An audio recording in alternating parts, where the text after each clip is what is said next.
पूर्णमदः पूर्णमिदं पूर्णात् पूर्णमुदच्यते पूर्णस्य पूर्णमादाय पूर्णमेवावशिष्यते।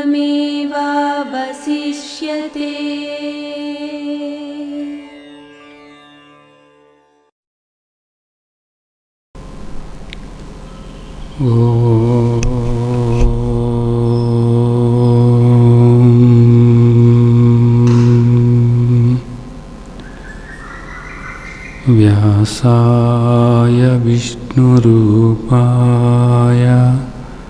व्यासरूपाय विष्णवे नमो वै ब्रह्मनिधये वासिष्ठाय नमो नमः। नमो नमः नमो नमः।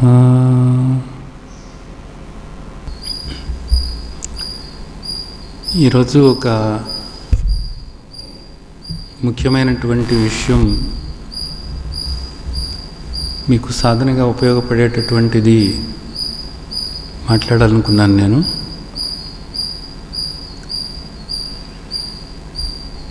శ్రీమద్ భగవద్గీతలో తండ్రి మనకు స్పష్టంగా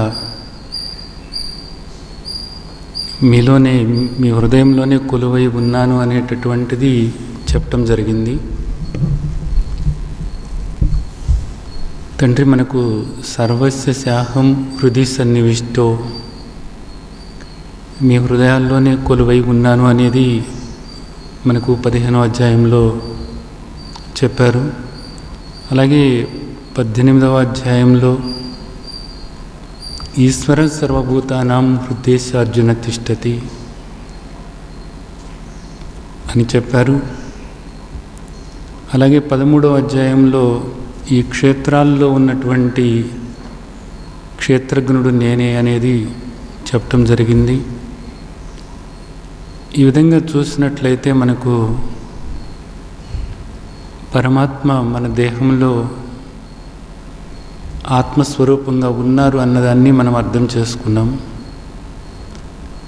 ఎందుకనంటే 10వ అధ్యాయంలో ఆ తండ్రి అహమాత్మ గుడాకేశ సర్వభూతాశయ స్థిత అని చెప్పారు. విభూతి యోగంలో అహమాత్మ, నీ దేహంలో ఆత్మగా ఉన్నది నేనే అని చెప్పారు. సరే, పరమాత్మ ఈ దేహంలో ఆత్మగా ఉండటమే కాకుండా జీవనం సర్వభూతేషు, ఈ జీవం ఏదైతే ఉందో మనం జీవించి ఉన్నాము అంటే జీవంతో ఉన్నామనే కదా. ఆ జీవం ఏదో కాదు, అది నేనే అనేది కూడా మనకు భగవద్గీతలో మన తండ్రి చెప్పారు కదా.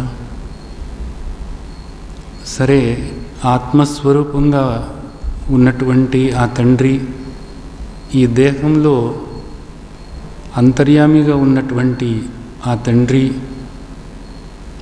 ఏం చేస్తున్నారు అంటే మనకు శ్రీమద్ భగవద్గీతలో 13వ అధ్యాయంలోనే 22వ శ్లోకంలో ఉపద్రష్ట హనుమంతాచ భర్త భోక్త మహేశ్వర పరమాత్మేతి చాప్యుక్తో దేహేస్మిన్ పురుష పర అనేది చెప్పారు. బాగా గుర్తుంచుకోవాల్సినటువంటి శ్లోకం, ఎప్పుడు గుర్తుంచుకోవాల్సినటువంటి శ్లోకం. ఉపద్రష్ట అంటే నీ దేహంలోనే ఆయన కొలువై ఉండి గమనిస్తూ ఉన్నారట. ఆ గమనిస్తున్నటువంటిది నేనే, పరమాత్మనైన నేనే అనేది చెప్తున్నారు. పరమాత్మేతి చాప్యుక్తో దేహేస్మిన్ పురుష పర, ఈ దేహంలో ఉన్నటువంటి పురుషుడు లేదా ఆత్మ లేదా క్షేత్రజ్ఞుడు పరమాత్మే అనేది చెప్తున్నారు. అలా ఉండి ఏం చేస్తున్నారు అంటే గమనిస్తూ ఉన్నారన్నమాట. అంటే ఈ దేహంలో పరమాత్మ ద్రష్టగా లేదా గమనికగా ఉన్నారు అన్నది. సరే, ఇప్పుడు మనకి ఒక చిన్న కోరిక ఉంది. చిన్న కోరిక కాదు, పెద్ద కోరికే నిజానికి. ఏమిటి? పరమాత్మ యొక్క దర్శనం చేసుకోవాలి అని, భగవద్ దర్శనం చేసుకోవాలి, భగవంతుడితో ఏకమవ్వాలి, ఈ జన్మ సార్థకం చేసుకోవాలి అనేది ఒకటి. అలాగే ఆయన అనుగ్రహం పొందాలి అనేటటువంటిది ఎప్పుడు ఉండేటటువంటి కోరికే అది. మనం ఇంతకుముందు సత్సంగాల్లో ఒక విషయాన్ని చెప్పుకున్నాం. ఏమిటి అంటే, భగవంతుని యొక్క అనుగ్రహం పొందాలి అంటే ఆయన చెప్పినట్లుగా మనం నడుచుకుంటూ ఉండాలి, ఆయనకు ఇష్టమైన వాళ్ళుగా మారాలి.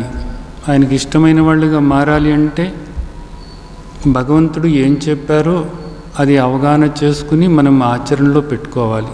భగవాన్ ఉవాచ, భగవంతుడు చెప్తున్నారు, భగవంతుడు చెప్తున్నారు. ఏం చెప్తున్నారు అనేదాన్ని అర్థం చేసుకోవాలి. ఆ తర్వాత సరైన అవగాహన చేసుకుని దాన్ని ఆచరణలో పెట్టుకోవాలి.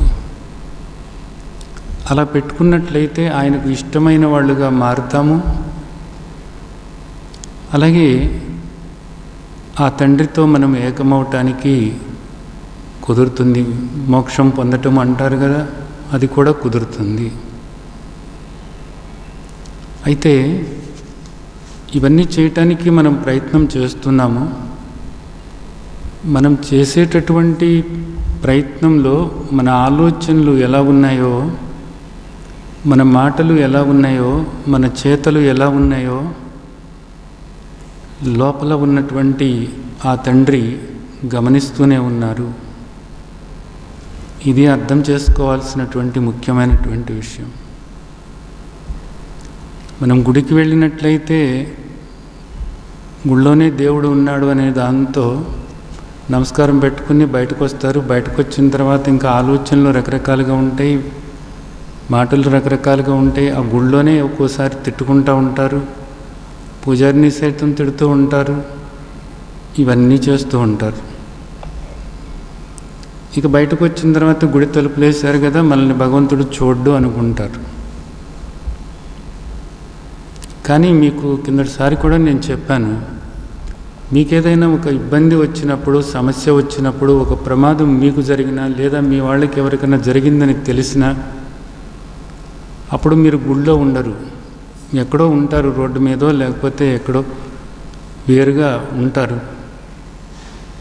అలాంటప్పుడు మీరు భగవంతుడిని వేడుకుంటారు, తండ్రి నన్ను ఈ ప్రమాదం నుంచి కాపాడు తండ్రి.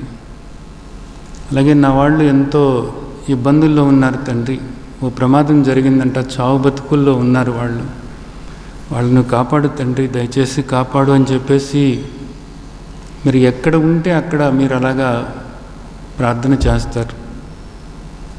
ఎక్కడ చేస్తారు? లోపల మనసులో చేసుకుంటారు. మనసులో చేసుకున్న తర్వాత సరే వాళ్ళ ప్రమాదం నుంచి బయటపడితే అప్పుడు ఏం చెప్పుకుంటారంటే, నేను అలాగా భగవంతుడిని ప్రార్థించాను, నిజానికి నా ప్రార్థన ఆలకించాడు ఆ తండ్రి, ఆ అంత ప్రమాదం నుంచి నా వాళ్ళను బయటేశారు, ఆ రోజు నేను ఎంతో భయపడిపోయాను, ఇంకా నాకు వేరే దిక్కేమీ లేదు తండ్రి అని చెప్పేసి భగవంతుడిని ఆ విధంగా లోపలే ప్రార్థన చేసుకున్నాను. నా మొర ఆయన ఆలకించారు, లోపల ఉన్న ఆయన. నువ్వు లోపలే కదా ప్రార్థన చేసింది, లోపలే నీ ఆలోచనని ఆయన ఆలకించారు, ఆలకించి నీ మొర ఆయన మన్నించి ఆ విధంగా నీకు సాయం చేశారు అనేటటువంటిది ఒక ఆలోచన నీకు ఉంది కదా. ఇలాంటి సందర్భంలో అయితే భగవంతుడు లోపల ఉండి ఆలకించారు అనేది అనుకుంటూ ఉంటారు, మంచిది ఇది. ఇప్పుడు ఇక్కడ మనకి తండ్రి కూడా ఏం చెప్తున్నారంటే, నేను లోపలే ఉన్నాను రా అని చెప్తున్నారు. జీవంగా ఉన్నది నేనే, అలాగే మీ హృదయాల్లో కొలువై ఉన్నది నేనే. అలాగే లోపల ఉండి నేను గమనిస్తూ ఉన్నాను, ద్రష్టగా ఉన్నాను అనేది చెప్తున్నారు. ఇది మనం ఇంతకుముందు సత్సంగంలో మాట్లాడుకున్నాము. ఇది అయితే ఇక్కడ నేను ఒక విషయం ఈరోజు మీతో చెప్పాలనుకుంటున్నాను. ఎప్పుడైనా ఒక చిన్న ఇబ్బంది పక్కన వాళ్ళకి ఏదన్నా కలగజేసినప్పుడు మీరు వెంటనే ఏం చెప్తారు? క్షమించండి అని చెప్తారు. ఏదైనా గబాలన వాళ్ళ కాలు తొక్కారు అనుకోండి, లేకపోతే వాళ్ళ పుస్తకం ఏదో చేతిలో ఉంటే ఆ పుస్తకాన్ని మీరు తగిలంగానే అది కింద పడింది అనుకోండి, అయ్యో క్షమించండి చూడలేదండి అని, ఏమనుకోబాకండి క్షమించండి అంటారు. అలాగే మీకు ఎప్పుడైనా ఎవరైనా ఒక చిన్న సహాయం చేస్తే చాలా కృతజ్ఞతలండి, మీకు థ్యాంక్స్ అండి, చాలా చాలా థ్యాంక్స్ అండి, మీరు ఈ సహాయం చేశారు అని చెప్పేసి అంటారు. ఇది ఒక మంచి లక్షణం. వాళ్ళు బాధపడతారు అని ఆ విధంగా వాళ్ళకి క్షమాపణ చెప్పటము, వాళ్ళు చేసినటువంటి మేలు గుర్తుంచుకొని మళ్ళీ వాళ్ళకు కృతజ్ఞత చెప్పటం అనేటటువంటిది, ఈ విధంగా చేయటం అనేటటువంటిది ఒక మంచి లక్షణమే. అయితే భగవంతుడి విషయంలో ఎందుకు మనం ఇలా చేయలేకపోతున్నాము? భగవంతుడి విషయంలో ఎందుకు చేయలేకపోతున్నాము? ఆ తండ్రి ఇక్కడ కొలువై ఉండి జీవం నేనే అని చెప్తున్నారు, జీవనం సర్వభూతేషు అని చెప్తున్నారు. ఈ మానవదేహం నీకు ప్రసాదించిందే తండ్రి. ఆ తర్వాత నువ్వు అడగకుండానే తల్లి గర్భం నుంచి నిన్ను కాపాడుకుంటూ వస్తున్నది ఆ తండ్రి.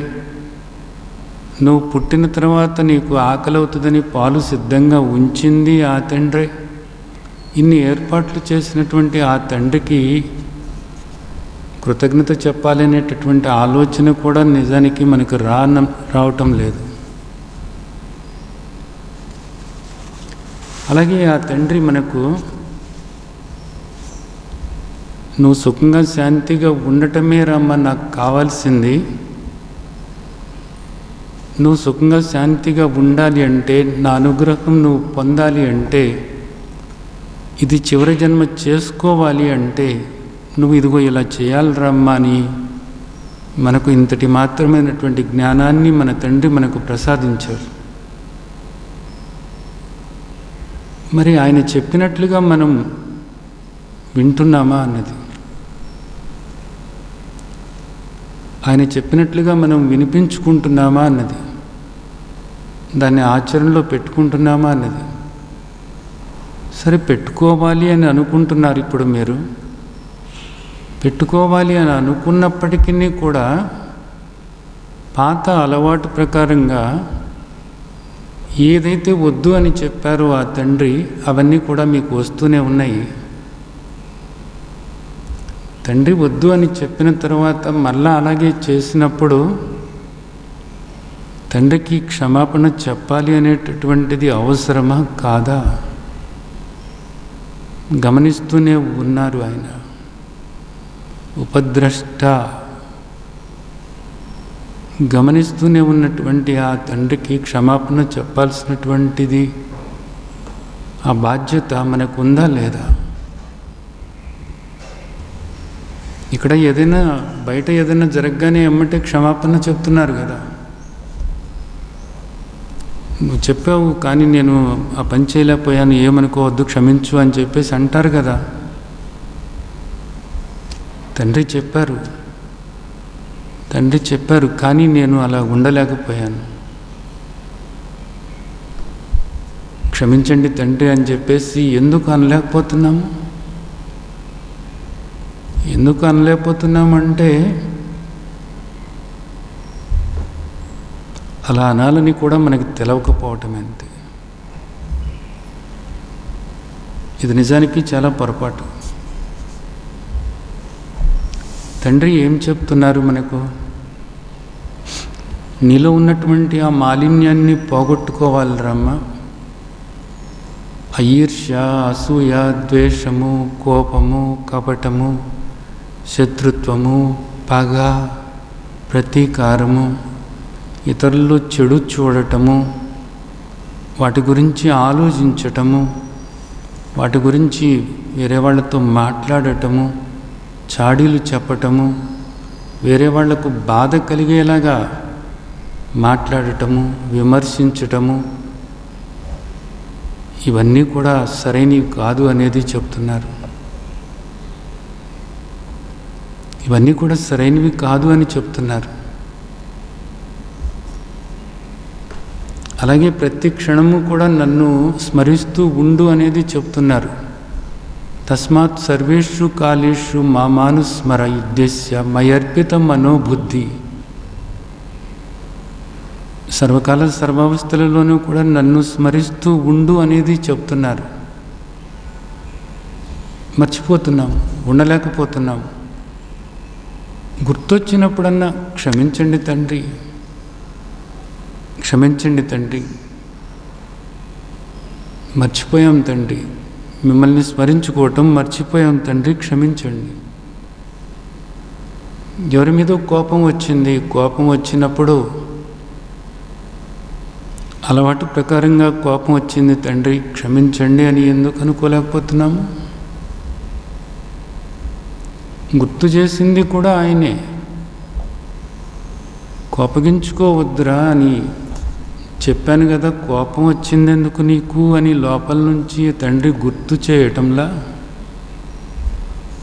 గుర్తు చేసినప్పుడు క్షమించండి తండ్రి అని క్షమాపణలు చెప్పి, గుర్తు చేస్తున్నందుకు కృతజ్ఞతలు తండ్రి, గుర్తు చేసి మీ ప్రకారంగా నడుచుకోవటానికి నాకు ఆ శక్తిని ప్రసాదిస్తున్నందుకు కృతజ్ఞతలు తండ్రి అని ఆ తండ్రికి కృతజ్ఞతలు చెప్పాల్సినటువంటి బాధ్యత మనకు లేదా?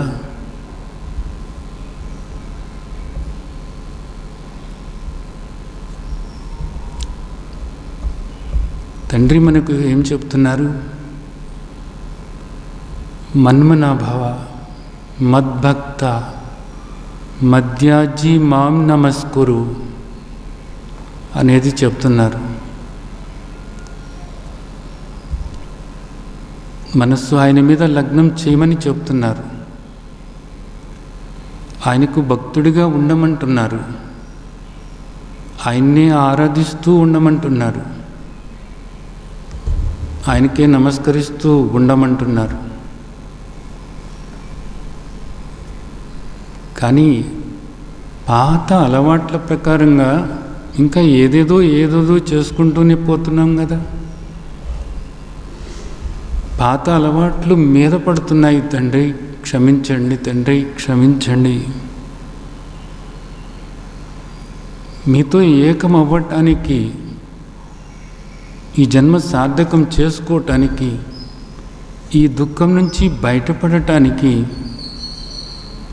మిమ్మల్ని ఆరాధించటం అన్నది ఒక్కటే శరణ్యము. అది మీరే శరణ్యము, నాకు మరే దిక్కు లేదు అన్నది నాకు అర్థమైంది తండ్రి మీ బోధ వల్ల.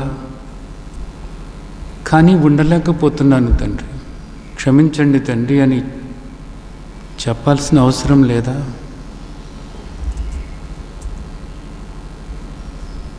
ఎందుకు ఉండలేకపోతున్నాము? కోపం వస్తూనే ఉంది, ఈర్ష్య కలుగుతుంది, అసూయ కలుగుతుంది, చిరాకు కలుగుతుంది, అసహనం కలుగుతుంది. ఏది చూసినా ప్రతికూలమైనటువంటి ఆలోచనలే కలుగుతున్నాయి, తప్పులు కనపడుతున్నాయి, వాటిన్నిటి గురించి ఆలోచనలు వస్తున్నాయి. విమర్శించాలి అని మనసు ఉవ్విళ్ళూరుతుంది. ఎదుటి వాళ్ళలో తప్పు చూడాలి అనిపిస్తుంది. ఆ తప్పుల గురించి వేరే వాళ్ళతో మాట్లాడాలనిపిస్తుంది. చాడీలు చెప్పటంలో ఒక ఆనందం మరలా సవి చూడాలి అనిపిస్తుంది. ఇన్ని పాత అలవాట్లు, ఎవరో ఏదో చెప్పారు అది చెయ్యాలి, భగవంతుడు ఏది చెప్పారు అన్నది కాదు, మీరేం చెప్పారు అనేటటువంటిది కాకుండా ఎవరో ఏదో చెప్పారు అన్న దాని మీదకి మనసు పోతుంది. తండ్రి క్షమించండి అని తండ్రికి చెప్పాల్సిన అవసరం లేదా?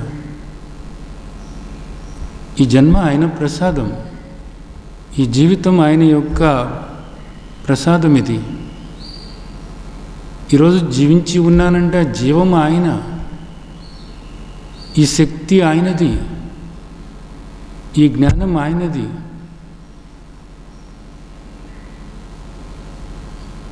ఎందుకు పట్టించుకోము? ఎంతగా కూరుకుపోయాము అన్నది ఆలోచించండి. ఎక్కడ ఉన్నాము? ఇది సరైనటువంటిదేనా నిజానికి? అదే ముక్కు ముఖం తెలియనటువంటి ఎవరో వ్యక్తి కనపడితే ఆ వ్యక్తికి క్షమాపణలు చెప్తున్నారు, చిన్న పనికి, చిన్నదానికి కృతజ్ఞతలు చెప్తున్నారు. తండ్రి ఇంతగా చేస్తున్నా మనకు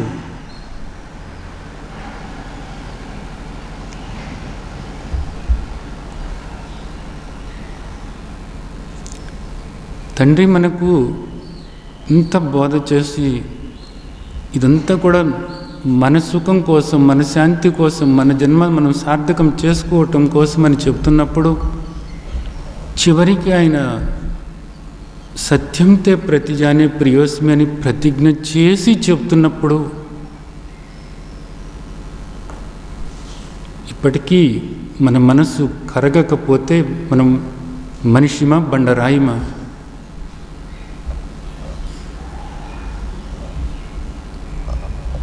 ఆలోచించాల్సినటువంటి విషయం. ఆ తండ్రి అంతర్యామిగా ఉన్నారు. నీ దేహంలోనూ అందరి దేహాల్లోనూ కూడా ఆ తండ్రి అంతర్యామిగా ఉన్నారు. అందరి హృదయాల్లోనూ కూడా కొలువై ఉన్నారు. ప్రతి క్షణము కూడా గమనిస్తూ గమనిస్తూ గమనిస్తూ గమనిస్తూ ఉన్నారు. ప్రతి ఆలోచన, ప్రతి కదలిక గమనిస్తూనే ఉన్నారు. ఆ తండ్రి ఏం చెప్తున్నారో వినండి.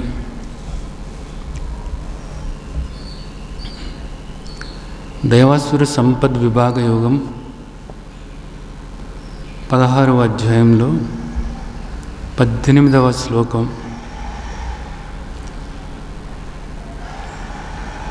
అహంకారం బలం దర్పం కామం క్రోధం చ సంశ్రితాః మమాత్మా పరదేహేషు ప్రద్విషంతో అభ్యస్వయకాః.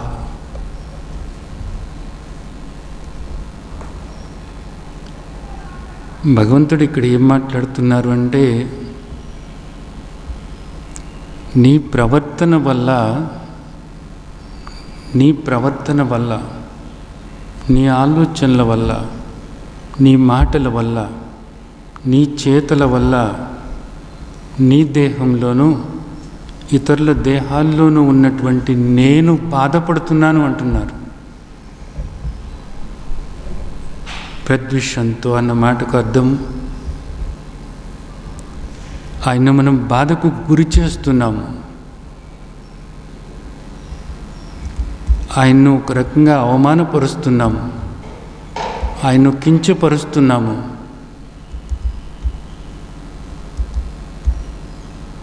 నిజానికి ఎంత దారుణమైనటువంటి విషయం ఇది.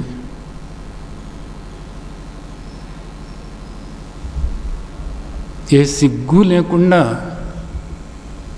ఆ తండ్రి కొలువై ఉన్నారు అనేటటువంటి ఆలోచన కూడా లేకుండా, ఆయన గమనిస్తున్నారు అన్న ఆలోచన కూడా లేకుండా ఎంత దారుణంగా ఆలోచనలు చేస్తున్నాము, ఎలాంటి మాటలు మాట్లాడుతున్నాము, ఎలాంటి పనులు చేస్తున్నాము.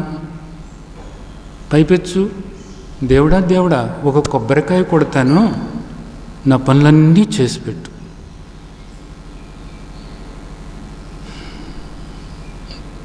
నీ గుడికి నడుచుకుంటూ వస్తాను, ఈ పని అయ్యేలాగా చేసి పెట్టు.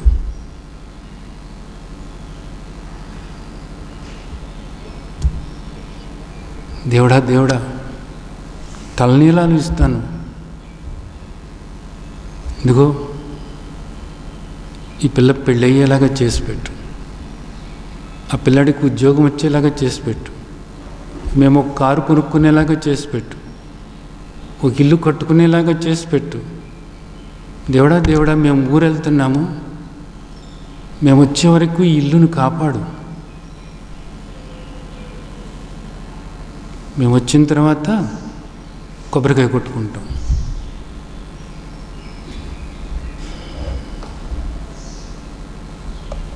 నీ ఆలోచనలు, నీ మాటలు, నీ చేతలు అన్నీ కూడా గమనిస్తూనే ఉన్నారు.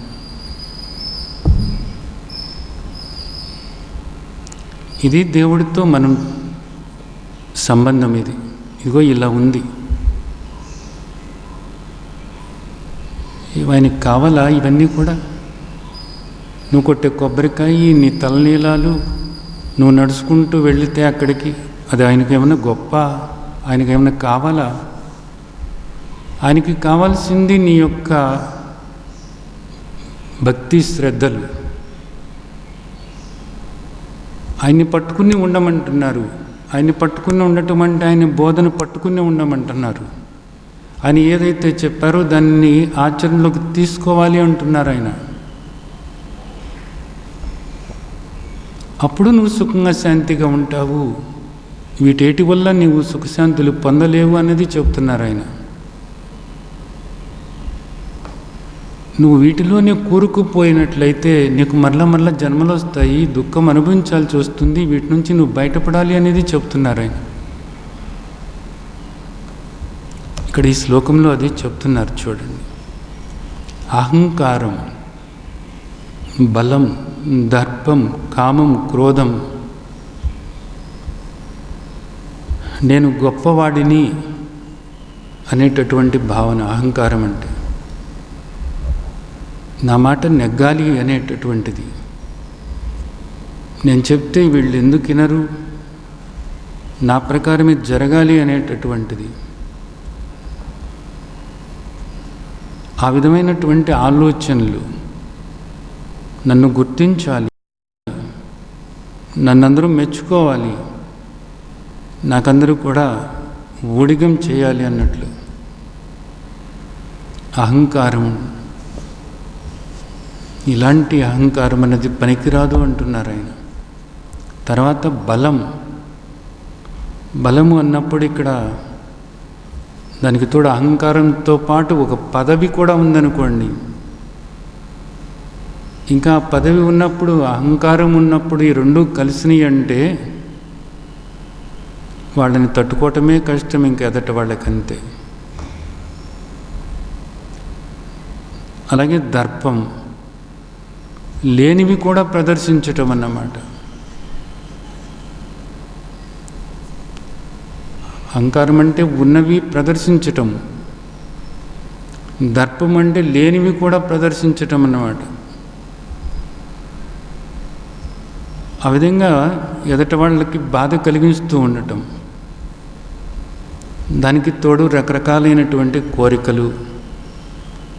ఆ కోరికలు నెరవేర్చుకోవటానికి ఈ అహంకారాన్ని, ఈ బలాన్ని, అంటే వాళ్ళు ఉన్నటువంటి ఆ పదవి ఏదైతే ఉందో ఆ పదవులను, ఆ దర్పాన్ని, వీటన్నిటినీ కూడా ఉపయోగించి వాళ్ళ కోరిక నెరవేర్చుకోవాలి అనేటటువంటి దాంతో అలా ప్రవర్తించటం. ఎదుటి వాళ్ళు ఎంత ఇబ్బంది పడుతున్నప్పటికీ కూడా, ఎంత బాధపడుతున్నప్పటికీ కూడా, ఎంత అశాంతికి గురవుతున్నప్పటికీ కూడా అహంకారం అలాగే ప్రదర్శిస్తూ ఉంటారు. అలాగే దానికి తోడు వాళ్ళు అనుకున్నట్లుగా జరగనప్పుడు, ఎదుటి వాళ్ళు వాళ్ళ మాట విననప్పుడు కోపం, క్రోధం, ఇవన్నీ కూడా మూర్తీభవించినట్లుగా కనపడుతూ ఉన్నప్పుడు దీనికి తగ్గట్లుగా ఆలోచనలు, వీటికి తగ్గట్లుగా మాటలు, అలాగే పనులు, ఇవన్నీ కూడా అలాగే ఉంటే మమాత్మ పరదేహేషు ప్రద్విషంతో అభ్యసూయక. ఇక్కడ అభ్యసూయక అన్నారు. అంటే అసూయ అన్న మాటకి అర్థం ఏంటంటే ఇక్కడ కించపరచటం, హేళన చేయటం, అవమానించటం. అది చూపు ద్వారా కావచ్చు, మాట ద్వారా కావచ్చు, ఆలోచనల్లో కూడా కావచ్చు, చేతల ద్వారా కానీ ఎదుట వాళ్ళని కించపరచటము, హేళన చేయటము, వాళ్ళని తక్కువ వాళ్ళుగా ఉండేలాగా చేయటం, వాళ్ళ మీద చాడీలు చెప్పటం, ఇలాంటివన్నీ కూడా చేస్తూ ఉన్నప్పుడు ఎదుటవాళ్ళు బాధపడుతున్నారని అనుకుంటున్నావు. నువ్వు ఎదుటవాళ్ళు కాదు బాధపడుతున్నది, నీ దేహంలో ఉండి నీ మాటలను గమనిస్తున్నటువంటి నేను బాధపడుతున్నాను. నీ ఆలోచనలు గమనిస్తూ ఉన్నటువంటి నేను బాధపడుతున్నాను. నీ మాటలు వింటున్న నేను బాధపడుతున్నాను. నీ చేతలు గమనిస్తున్న నేను బాధపడుతున్నాను. అలాగే ఎదుటి వ్యక్తిని బాధ పెట్టాలి అని అనుకుంటున్నావేమో, ఎదుటి వ్యక్తిని విమర్శిస్తూ, ఎదుటి వ్యక్తిని హేళన చేస్తూ, నీ దర్పాన్ని, దంభాన్ని, నీ అహంకారాన్ని ప్రదర్శిస్తూ అలా చేస్తున్నప్పుడు ఆ ఎదుటి వ్యక్తుల్లో ఉన్నటువంటి నేను బాధపడుతున్నాను. నన్ను అవమానిస్తున్నావు. నువ్వు ఎవరిని అనుకుంటున్నావు? ఆ దేహంలో ఉన్న క్షేత్రజ్ఞుని నేను. దేహం జడమైనటువంటిది. క్షేత్రజ్ఞుడనైనటువంటి నేను బాధకు గురవుతున్నాను. నువ్వు అవమానిస్తున్నటువంటిది, హేళన చేస్తున్నది ఎవరినో తెలుసా? నన్ను. మమాత్మ పరదేహేషు, నీ దేహంలోనూ ఆ ఎదుటి వాళ్ళ దేహంలోనూ కూడా ఉన్నటువంటి నేను బాధపడుతున్నాను. నన్ను నువ్వు అవమానిస్తున్నావు అనేది చెప్తున్నారు. అలాగే మనం ఇంకొక శ్లోకం తీసుకున్నట్లయితే 17వ అధ్యాయంలో 6వ శ్లోకం. కర్షయంత శరీరస్థం భూతగ్రామమచేతసః మాం శైవాంత శరీరస్థం తాన్ విద్యాసుర నిశ్చయాన్.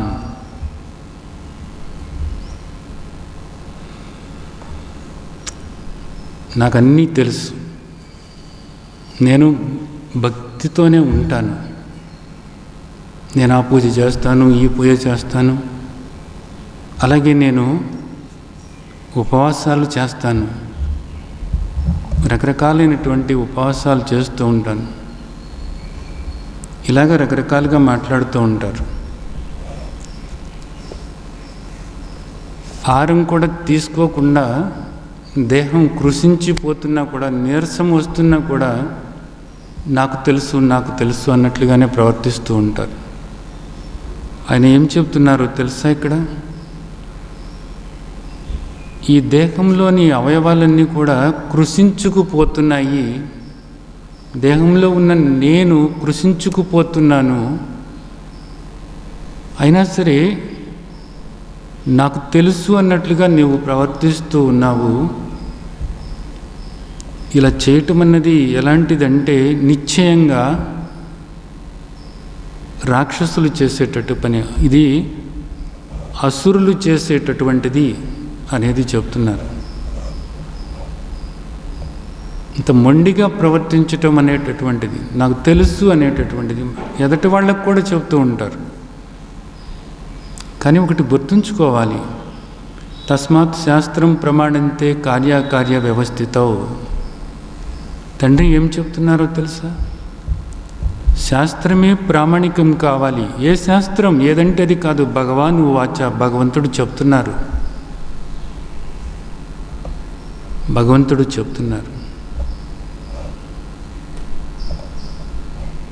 ఆ విధంగా చేసినప్పుడు నాకు బాధ కలుగుతుంది అనేది ఆయన చెప్తున్నారు.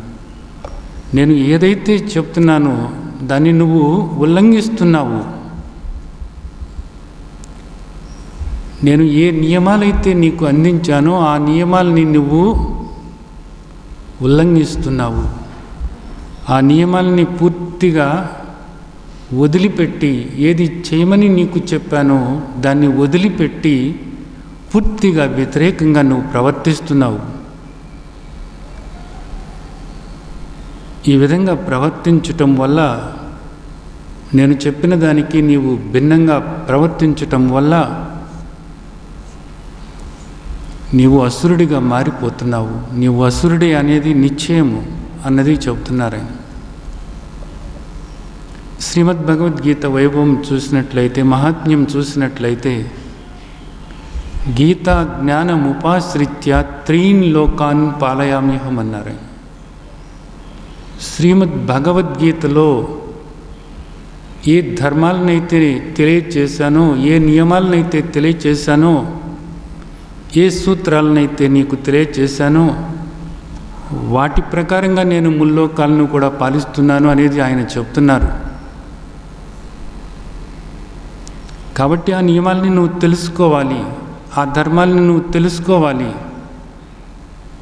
వాటిని నువ్వు ఆచరించాలి అనేది మనకు ఆ తండ్రి చెప్తున్నారు.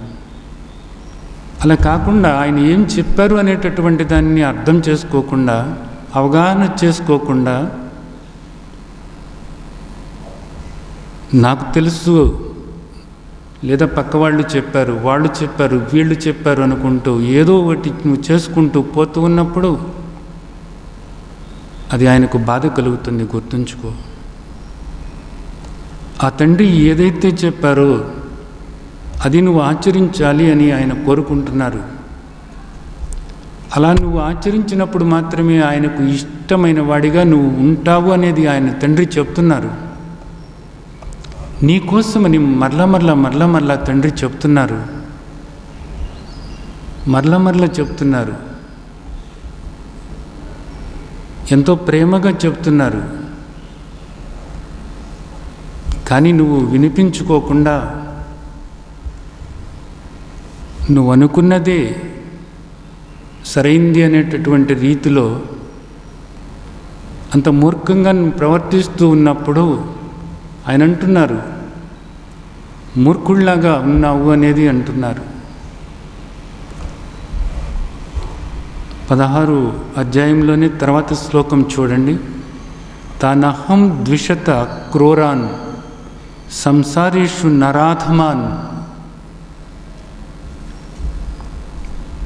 క్షిపామి అజస్రం అశుభాన్ అసురుష్వేనయోనిషు అని చెప్తున్నారు.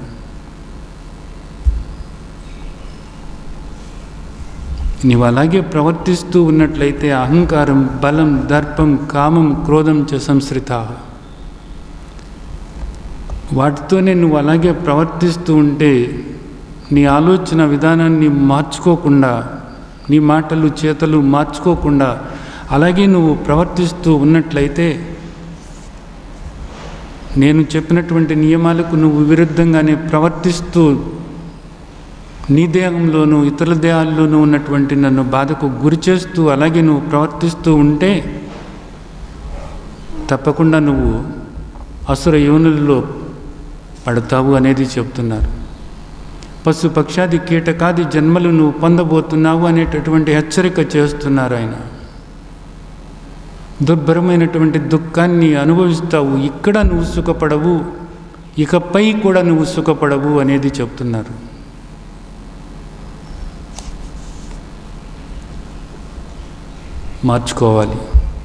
మార్చుకోవాలని అనిపిస్తున్నా మార్చుకోలేకపోతున్నాం. ఎందుకని? అలవాటైంది, ఎప్పటి నుండో అలవాటైంది.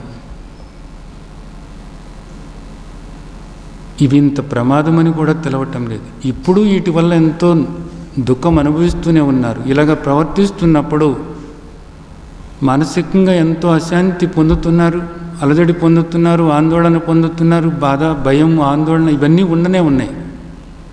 అలాగే వీటి వల్ల శారీరకంగా కూడా ఎన్నో రకాలైనటువంటి జబ్బులు వస్తున్నాయి అనేది డాక్టర్లు చెప్తున్నారు.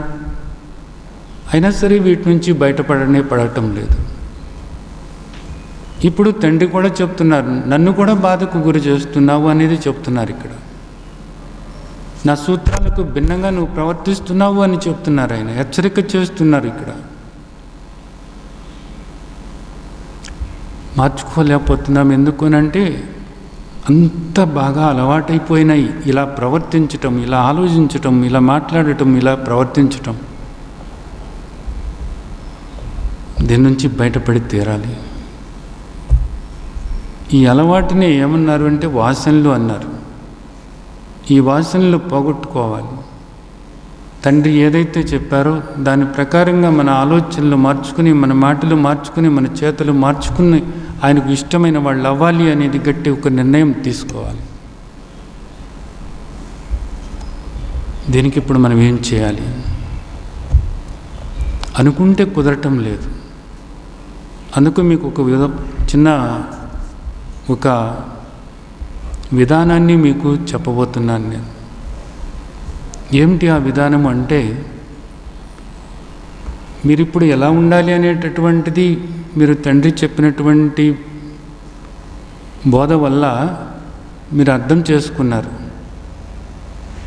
ఇలా ఆలోచించకూడదు, మనం ఇలా మాట్లాడకూడదు, అందరి పట్ల ప్రేమగా ఉండాలి, ఎవరిని ద్వేషించకూడదు, ఎవరిలోనూ తప్పులు ఎతకకూడదు, ఎవరిని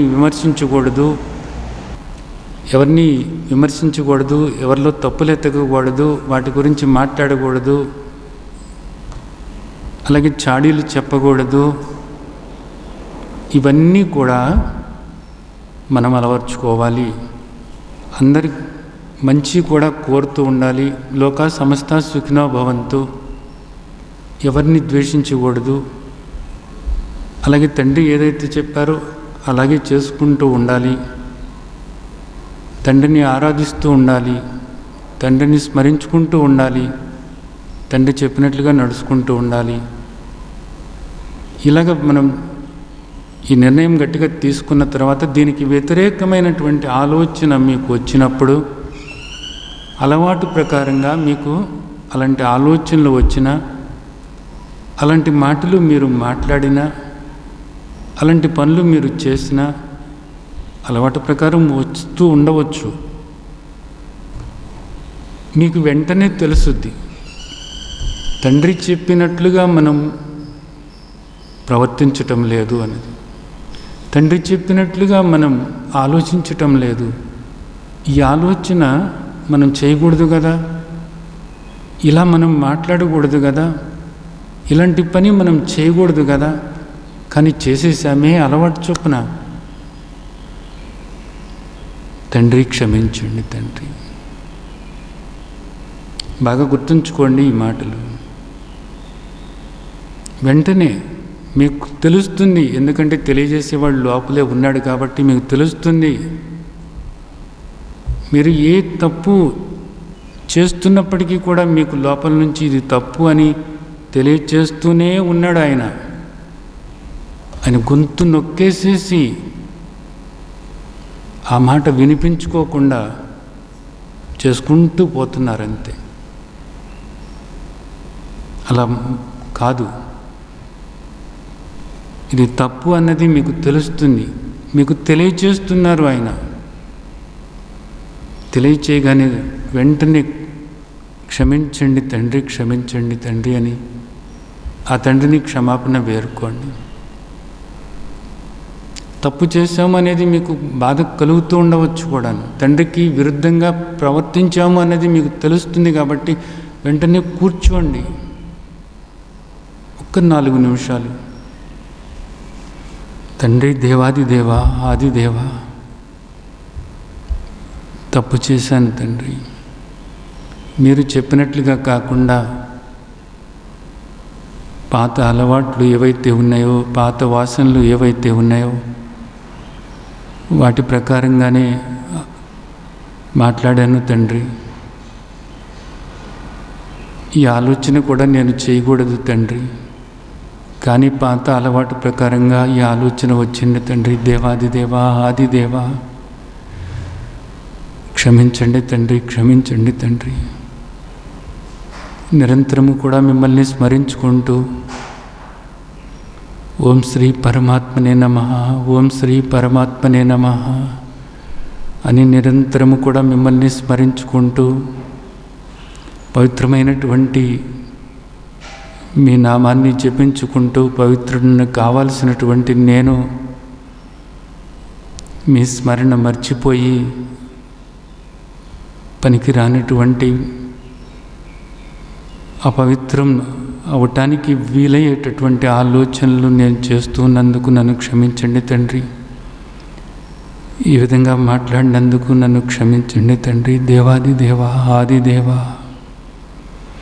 ఆదిదేవ, అనంతరూప, విశ్వానికి పరమాశ్రయమైన పరంధామ, క్షమించండి తండ్రి, నన్ను క్షమించండి తండ్రి. ఆదిదేవ, దేవాదిదేవ, ఆదిదేవ, క్షమించండి తండ్రి, క్షమించండి తండ్రి. ఈ విధంగా మీరు ఒక 4-5 నిమిషాలు అలా కూర్చుని మీకు చేసినప్పుడు వెంటనే మీకు శాంతిగా అనిపిస్తుంది. ఒక తప్పు చేశాము అనేటటువంటి ఒక భావన నుంచి మీరు బయటపడతారు. ఆ తర్వాత నన్ను అనుగ్రహించారా తండ్రి, నా తప్పుని ఆ విధంగా నేను చేసినందుకు నన్ను క్షమించారా తండ్రి, కృతజ్ఞతలు తండ్రి, కృతజ్ఞతలు తండ్రి, కృతజ్ఞతలు తండ్రి. ప్రతి క్షణము కూడా మిమ్మల్ని స్మరించుకుంటూ మీరు చెప్పినట్లుగా నడుచుకోవటానికే ప్రయత్నం చేస్తాను తండ్రి. దేవాది దేవ, ఆదిదేవ, అపార కరుణామయులు తండ్రి. మీరు పాత అలవాట్ల ప్రకారంగా ఎప్పుడైనా తప్పు జరిగితే మిమ్మల్ని క్షమించమని వేడుకుంటాను తండ్రి. దయచేసి నన్ను క్షమించండి తండ్రి, దయచేసి నన్ను క్షమించండి తండ్రి. మీరు చెప్పారు తండ్రి, మిమ్మల్ని వేడుకున్నప్పుడు మీరు క్షమిస్తాను అని చెప్పారు తండ్రి. కాబట్టి తండ్రి నన్ను క్షమించండి తండ్రి.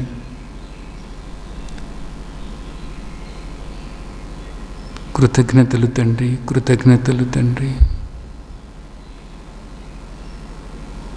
జీవితంలో ప్రతి క్షణము కూడా నిజానికి మీకు కృతజ్ఞతలు తెలియచేసుకోవాలి తండ్రి. నేను ఈ మానవ దేహాన్ని ప్రసాదించినందుకు కృతజ్ఞతలు తండ్రి. మాత్రమైనటువంటి మీ బోధ అందిస్తున్నందుకు కృతజ్ఞతలు తండ్రి.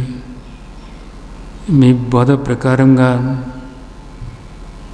నడవటానికి కావలసినటువంటి శక్తిని ప్రసాదిస్తున్నందుకు కృతజ్ఞతలు తండ్రి.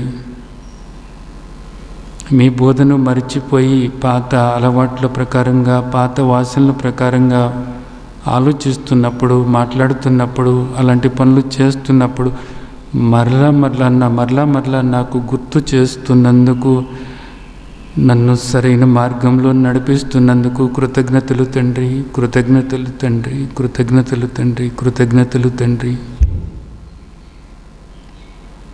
దేవాదిదేవ, ఆదిదేవ, కృతజ్ఞతలు తండ్రి, కృతజ్ఞతలు తండ్రి. ఈ విధంగా తండ్రికి మీరు క్షమాపణ చెప్పుకొని ఆ తండ్రిని ఆ విధంగా ప్రార్థించినప్పుడు తప్పకుండా ఆ తండ్రి మనల్ని క్షమిస్తారు. అలాగే ఆ తండ్రి మనల్ని అనుగ్రహిస్తారు అనేటటువంటి దానికి మీకు శ్రీమద్ భగవద్గీతలో 9వ అధ్యాయంలో 30వ శ్లోకం మీకు చెప్తున్నాను. అపిచేత్ సుదురాచారో భజతే మామనన్య భాక్ సాధురేవ స మంతవ్య సమ్యక్ వ్యవస్థితోతి హి సహా. క్షిప్రం భవతి ధర్మాత్మా సస్వశాంతిం నిగచ్చతి కౌంతేయ ప్రతిజానీహి నమే భక్త ప్రణశ్యతి. ఈ 2 శ్లోకాలు 30-31 9వ అధ్యాయంలో ఏం చెప్తున్నారు అంటే, అభిచేత్ సుదురాచారు భజితే మాం అనన్య భాక్. అంతకుముందు నీవు ఎంత దురాచారి అయినప్పటికీ కూడా, ఎన్ని తప్పులు చేసిన వాడివి అయినప్పటికీ కూడా మనకి భగవద్గీతలోని ఆ తండ్రి ఏం చెప్తున్నారంటే, పాపాలలోకెల్లా పాపం చేసినటువంటి పాపాత్ముడివే అయినప్పటికీ కూడా జ్ఞానస్వరూపమైనటువంటి ఆ తండ్రి వైపు నువ్వు తిరిగినప్పుడు నీవు పవిత్రుడివే అని కూడా మనకు చెప్తున్నారు. అలాగే ఇక్కడ కూడా ఏం చెప్తున్నారు, నువ్వు ఎంత దురాచారివైనప్పటికీ కూడా ఆచారాలు వదిలిపెట్టేసి, ఆచారం అంటే ఏంటి, ఆచరించేటటువంటిది ఏదో అది ఆచారం. ఏది ఆచరించాలి, ఏదంటే అది కాదు. ఏదైతే ఆచరించమని ఆ తండ్రి చెప్పారో అది ఆచారము. ఎవరో ఏదో చెప్పారు అని ఆచరించటం కాదు. తస్మాత్ శాస్త్రం ప్రమాణంతే కార్యకార్య వ్యవస్థితో,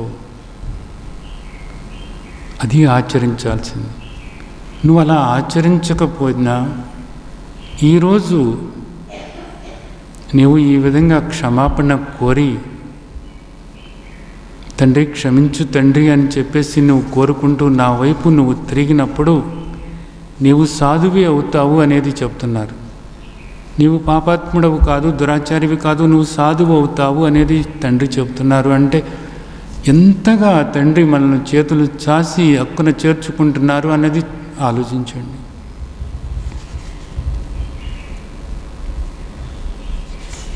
నువ్వు సాధువి అవుతావు. అంతేకాదు తర్వాత శ్లోకంలో క్షిప్రం భవతి ధర్మాత్మ, నీవు ధర్మాత్ముడవు అనబడతావు అని. అంతేకాదు నువ్వు నా శాంతిని నీవు పొందుతావు అని చెప్తున్నారు. నమే భక్త ప్రణశ్యతి, నా భక్తుడు ఎప్పుడు కూడా పతనం అవ్వడు, పట్టుకుని ఉండాలి అంతే, పట్టుకుని ఉండాలి అంతే. మన్మనాభవ మద్భక్త మధ్యాజీ మాం నమస్కురు, సత్యం తే ప్రతిజానే ప్రియోస్మి. ప్రతిజ్ఞ చేసి తండ్రి చెప్తున్నారు. ఇంకా ఎందుకు అటు ఇటు తిరుగుతావు? వాళ్ళేదో చెప్పారు, వీళ్ళేదో చెప్పారు, అదేదో చేయాలి, ఇదేదో చేయాలి. ఎప్పటికీ ఎన్ని జన్మలకి నువ్వు బాగుపడతావు?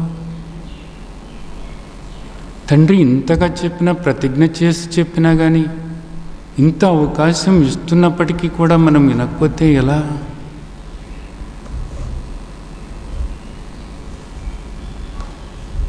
తెలుస్తుంది, తప్పు చేస్తున్నామని తెలుస్తుంది.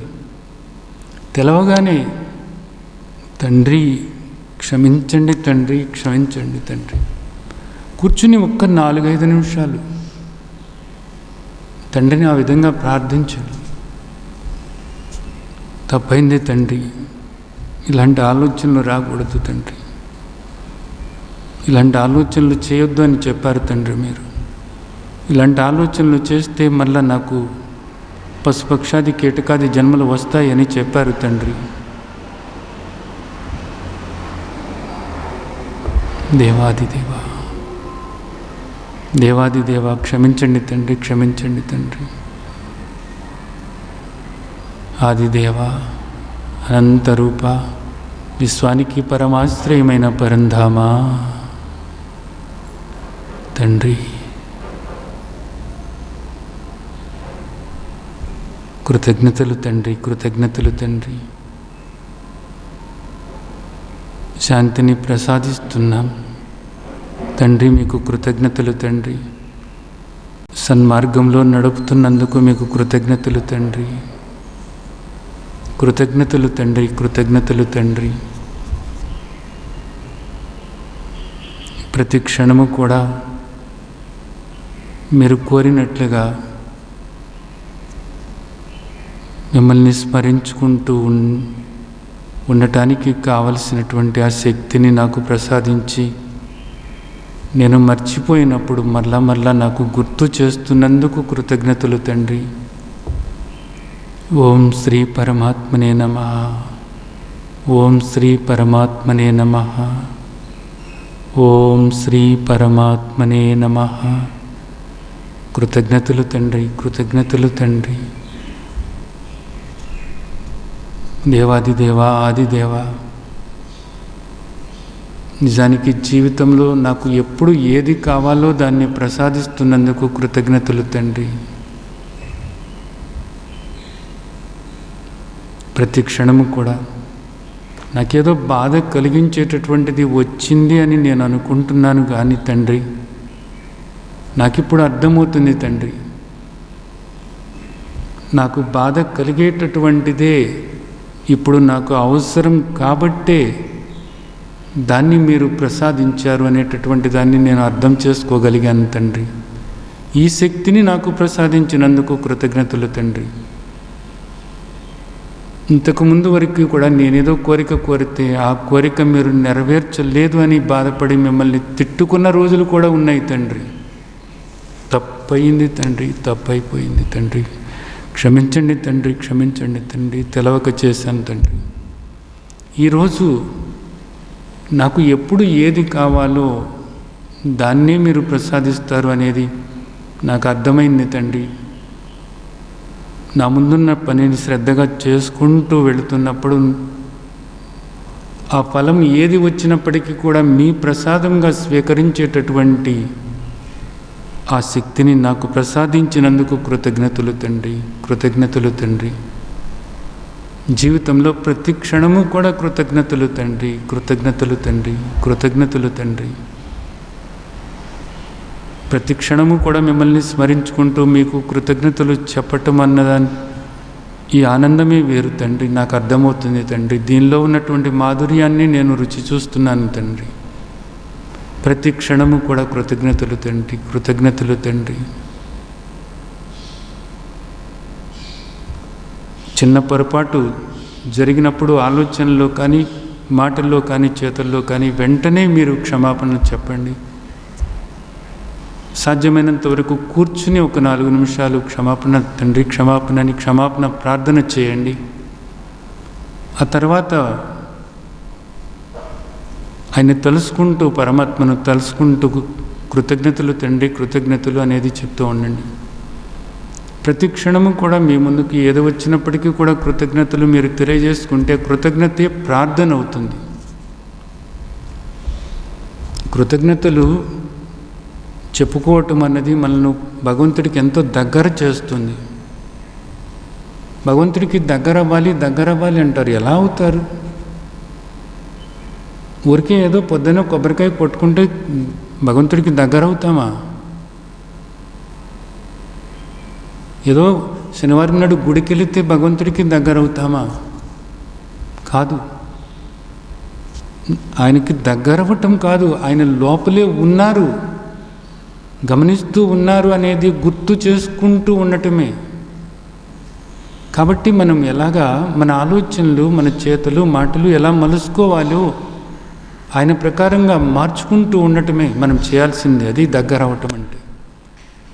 ఆయన లోపలే ఉండి గమనిస్తున్నారు అనేటటువంటి దాన్ని గుర్తు చేసుకుంటూ దానికి తగ్గట్లుగా తప్పు చేసినప్పుడు క్షమాపణలు తండ్రి, క్షమాపణలు. చూస్తున్నారు కదా, లోపల నుంచే మీరు చూస్తున్నారు. క్షమించండి తండ్రి, క్షమించండి లోపల. ఆ తర్వాత శాంతిని ప్రసాదించినందుకు కృతజ్ఞతలు తండ్రి, ఈ ప్రసాదాన్ని ఇచ్చినందుకు కృతజ్ఞతలు తండ్రి, ప్రతి క్షణము కృతజ్ఞతలు తండ్రి, కృతజ్ఞతలు తండ్రి, కృతజ్ఞతలు తండ్రి. నిజానికి జీవితంలో ప్రతి సన్నివేశంలోనూ కూడా ఇలా మనం చూసుకుంటూ క్షమాపణలు చెప్పుకుంటూ కృతజ్ఞతలు చెప్పుకుంటూ ఉంటే భగవంతుడికి మనకి దూరం లేదు, ఆయన మనలోనే ఉన్నారు అనేటటువంటిది స్పష్టంగా అనుభవపూర్వకంగా తెలుసుకోవటానికి ఇది గట్టి పునాది అవుతుందన్నమాట. ఇది గట్టి పునాది అవుతుంది.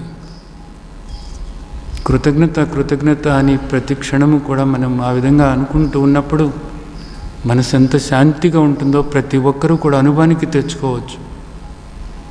కృతజ్ఞతలు తండ్రి, కృతజ్ఞతలు, కృతజ్ఞతలు తండ్రి, కృతజ్ఞతలు అంటున్నప్పుడు ఎంత శాంతిని పొందుతారో మీరు అనుభవపూర్వకంగా ప్రతి వాళ్ళు తెలుసుకోవచ్చు. ఒక గొప్ప ప్రార్థన, కృతజ్ఞత అనేది గొప్ప ప్రార్థన. ఓ చిన్న కథ మీకు చెప్తాను, అంటే జరిగిన సన్నివేశం ఒకటి మీకు చెప్తాను. ఒక మహాత్ముడు ఆయన కొంతమంది శిష్యులతో భగవద్గీత బోధ చేసుకుంటూ ఊర్లు వెళుతూ ఉన్నారన్నమాట. అంటే భగవాన్ వాచ, భగవంతుడు చెప్పింది అందరికీ తెలవాలి, భగవంతుడు చెప్పినట్లుగా అందరూ మారాలి అనేటటువంటి ఒక సద్భావనతో ఆ మహాత్ముడు 4 శిష్యుల్ని ఆయన వెంట తీసుకొని ఊరూరు వెళ్తూ ఉన్నారట. అలా వెళుతున్నప్పుడు వాళ్ళు ఒక ఊర్లోకి వచ్చారు. ఊర్లోకి వచ్చి, ఇదిగో మేము ఈ విధంగా కాస్త మీకు భగవద్గీతలో భగవంతుడు ఏం చెప్పారు అన్నదాన్ని మీకు చెప్తాము, కాస్త వినండి అని అడిగారట. ఆ ఊర్లో వాళ్ళు పూర్తిగా నాస్తికులు.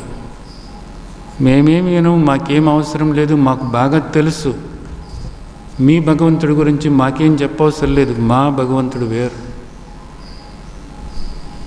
వెళ్ళిపోండి ఇక్కడి నుంచి అన్నారు. అప్పటికీ బాగా చీకటి పడిపోయింది, చలికాలం, మంచు పడుతుందన్నమాట.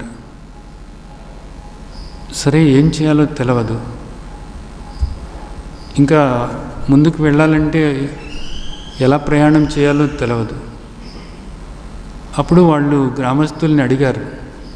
ఆ శిష్యులు వెళ్ళి, అయ్యా ఇక్కడ మీకు పాడుబడిపోయినటువంటిది ఒక సత్రం ఉంది కదా, దానిలో మేము కాస్త ఈ రాత్రికి ఉండవచ్చా అని. కుదరదు, పాడుబడిపోయిందే అది, అయినా సరే మీరు ఉండటానికి వీల్లేదు అనేది చెప్పారు. సరే శిష్యులు వాళ్ళు రోజు అక్కడ అలా తిరుగుతూ భిక్ష చేసుకునేవాళ్ళు అన్నమాట. భిక్ష చేసుకుని అది తింటూ అలా బోధ చేసుకుంటూ వెళ్ళేవాళ్ళు. శిష్యులు 4 దిక్కులకు వెళ్ళారు. అమ్మ ఇట్లా మేము భగవద్గీత తీసుకుని ఇలాగ వచ్చాం, కాస్త పట్టెడు అన్నం పెట్టండి అమ్మ. పెట్టం మీకు, ఒక మెతుకు అన్నం కూడా మీకు పెట్టం అని చెప్పేసి అందరూ కూడా వ్యతిరేకంగానే మాట్లాడారు. సరే కొద్దిసేపు అయిన తర్వాత శిష్యులందరూ కూడా ఒట్టి చేతులతో వచ్చారు. గురువుగారు చెట్టు కింద కూర్చున్నారు. అప్పుడు వచ్చి, గురుదేవా తల దాచుకుంటామంటే పాడుపడిపోయినటువంటి సత్రంలో కూడా మీరు ఉండవద్దు అన్నారు, అలాగే కాస్త ఒక పట్టెడు అన్నం పెట్టండి అమ్మా అంటే మెతుకు కూడా రాల్చము అన్నారు గురుదేవా, ఇది పరిస్థితి ఇక్కడ అని చెప్పేసి దిగులుగా కూర్చున్నారు. రాత్రి సమయం, ఇక పడుకునే నిద్రకు ఉపక్రమించేటటువంటి సమయం అది. గురువుగారు చెప్పారు, సరే మనం నిద్రపోవటానికి ముందు ప్రతిరోజు కూడా ప్రార్థన చేసుకుంటాం కదా, కూర్చోండి అందరూ కూడా ప్రార్థన చేసుకుందాం ఇప్పుడు అని గురువుగారు ప్రార్థన మొదలుపెట్టారు. గురువుగారితో అందరూ కలిసి ప్రార్థన చేయటం అనేది ఆనవాయితీ. గురువుగారు ప్రార్థన చేస్తున్నారు. తండ్రి ఆదిదేవ, అనంతరూప, విశ్వానికి పరమాశ్రయమైనటువంటి పరంధామ, దేవాదిదేవ, కృతజ్ఞతలు తండ్రి, కృతజ్ఞతలు తండ్రి. మాకు ఏది అవసరమో దాన్ని ప్రసాదిస్తున్నందుకు కృతజ్ఞతలు తండ్రి. అపార కరుణామయులైనటువంటి మీకు అనుక్షణము కూడా కృతజ్ఞతలు తెలియజేసుకుంటున్నాం తండ్రి. ప్రతి శ్వాసలోనూ కూడా మీకు కృతజ్ఞతలు తెలియజేసుకుంటూనే ఉంటాం తండ్రి. ప్రతి శ్వాసలోనూ కూడా మిమ్మల్ని స్మరించుకుంటూ ఉంటాం తండ్రి, మీకు కృతజ్ఞతలు తెలియజేసుకుంటాం తండ్రి. దేవాది దేవ, అంతకంటే నిజానికి మేము ఏమివ్వగలము తండ్రి. ఆదిదేవ, అనంతరూప, అపారమైనటువంటి మీ కరుణకు కృతజ్ఞతలు తండ్రి అని ఇలాగ గురువుగారు ప్రార్థన చేస్తున్నారు. కానీ శిష్యులు మాట్లాడట్లేదు.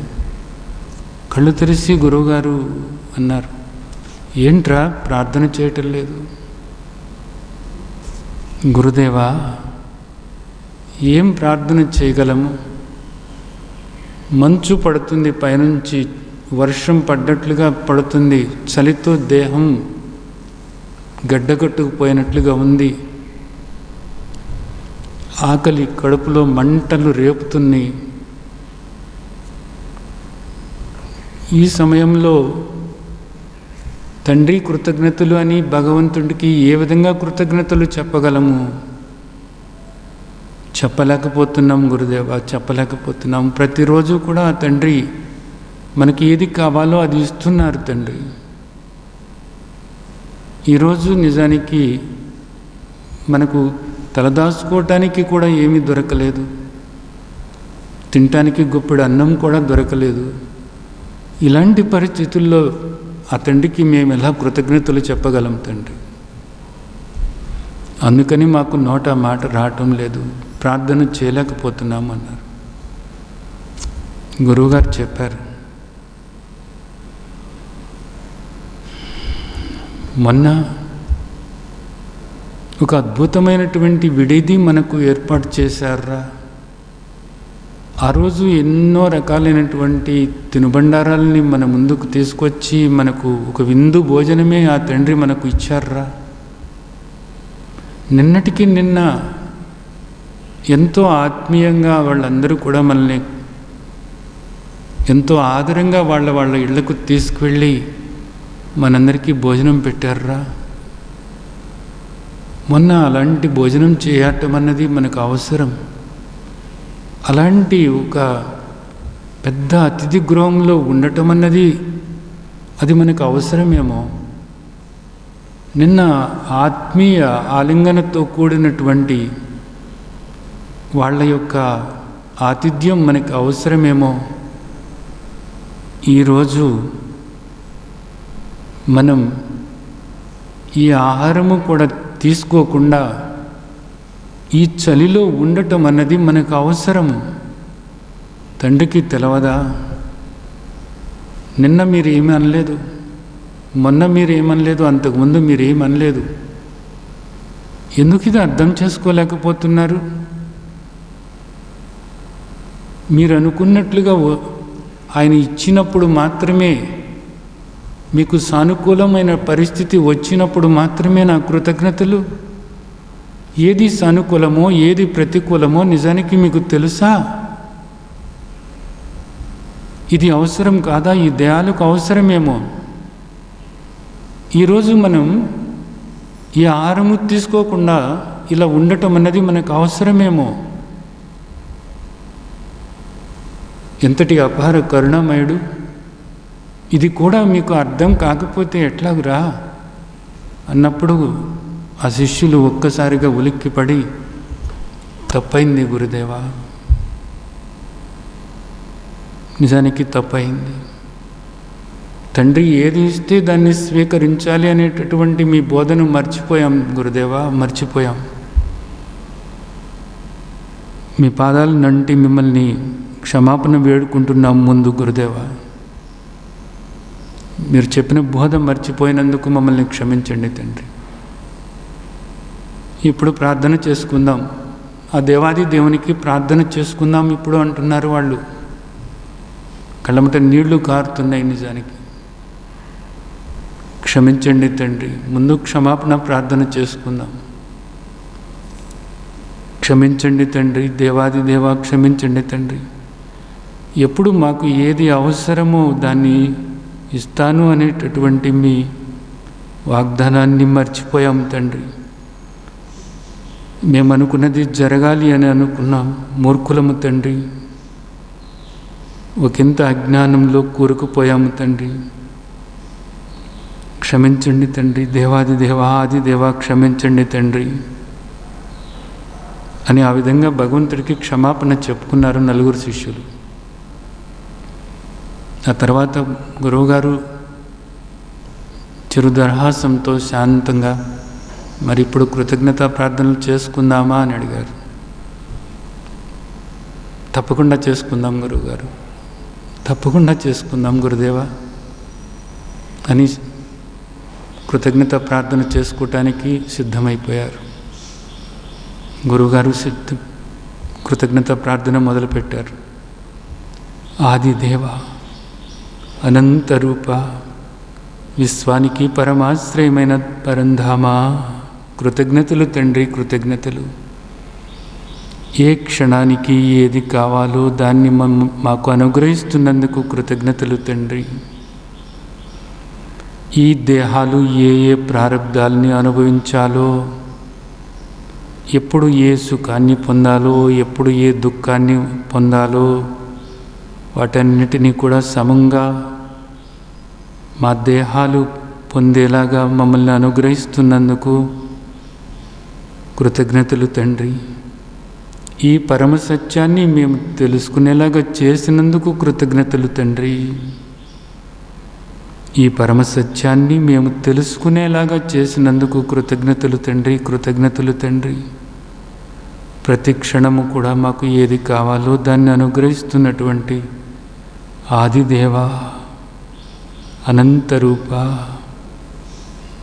విశ్వానికి పరమాశ్రయమైన పరంధామ, కృతజ్ఞతలు తండ్రి, కృతజ్ఞతలు తండ్రి, కృతజ్ఞతలు తండ్రి, కృతజ్ఞతలు తండ్రి. కృతజ్ఞతాపూర్వకంగా మీకు నమస్కరిస్తున్నాము తండ్రి. దేవాదిదేవ, మరలా నమస్కరిస్తున్నాము తండ్రి. వేల కొలది సార్లు మరలా నమస్కరిస్తున్నాము తండ్రి. నమస్కరిస్తున్నాము తండ్రి, నమస్కరిస్తున్నాము తండ్రి. కృతజ్ఞతలు తండ్రి.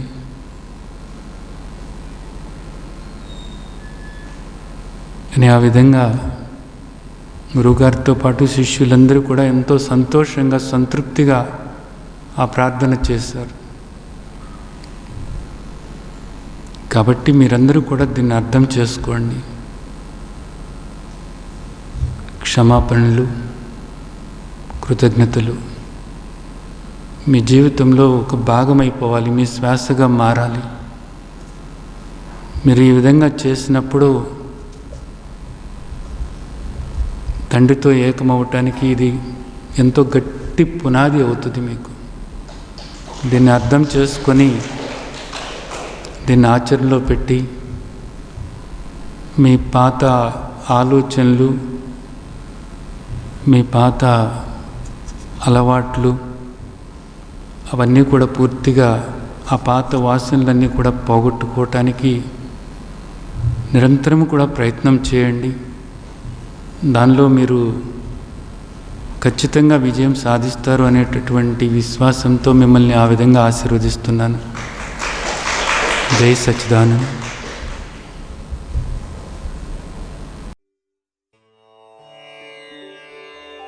లోకా సమస్తా సుఖినో భవంతు.